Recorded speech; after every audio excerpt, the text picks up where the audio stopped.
Friends, आज की short trick होने वाली है हमारी maximum and minimum value of quadratic equation. तो देखते हैं क्वाड्रेटिक इक्वेशन की मैक्सिमम एंड मिनिमम वैल्यू हम कैसे निकालते हैं। ठीक है, तो आते हैं। जैसे हमारे पास एक क्वाड्रेटिक इक्वेशन है ax² plus bx plus c equal 0। ठीक है, तो यहाँ पे a क्या होगा तुम्हारे पास, x² का कॉम्पिशेंट होगा, b क्या होगा तुम्हारे पास, x का कॉम्पिशेंट होगा, और c क्या होगा हमारे पास, कांस्टेंट होगा। अगर हमारे पास पैराबोलिक फॉर्म इस तरीके से है तो इस कंडीशन में हमारे पास a की वैल्यू 0 से ग्रेटर जाएगी। इस कंडीशन में a की वैल्यू 0 से ग्रेटर होगी, और जब a की वैल्यू 0 से ग्रेटर होगी then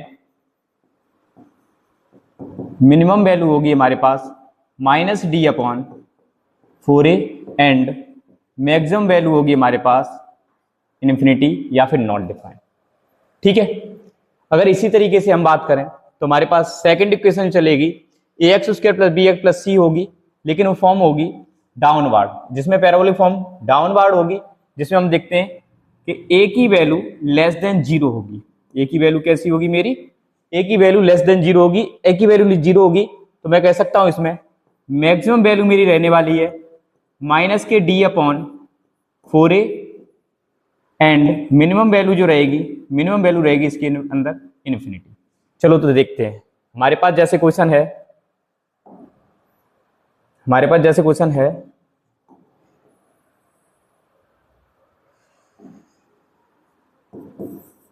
3x² plus 2x minus 1 equal 0। इस क्वाड्रेटिक इक्वेशन की हमें या तो मैक्सिमम या मिनिमम वैल्यू निकालनी है। तो पहले हम चेक करते हैं इसके अंदर a की वैल्यू जो है वो 0 से ग्रेटर है।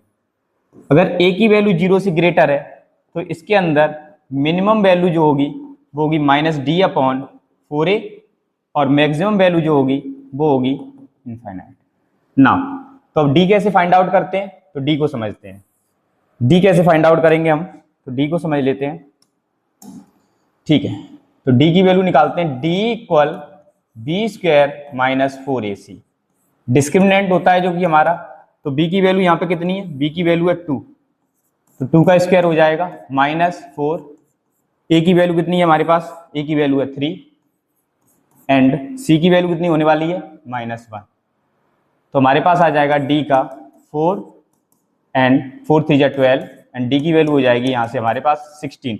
तो यहाँ से हमारे पास जो मिनिमम वैल्यू निकलेगी,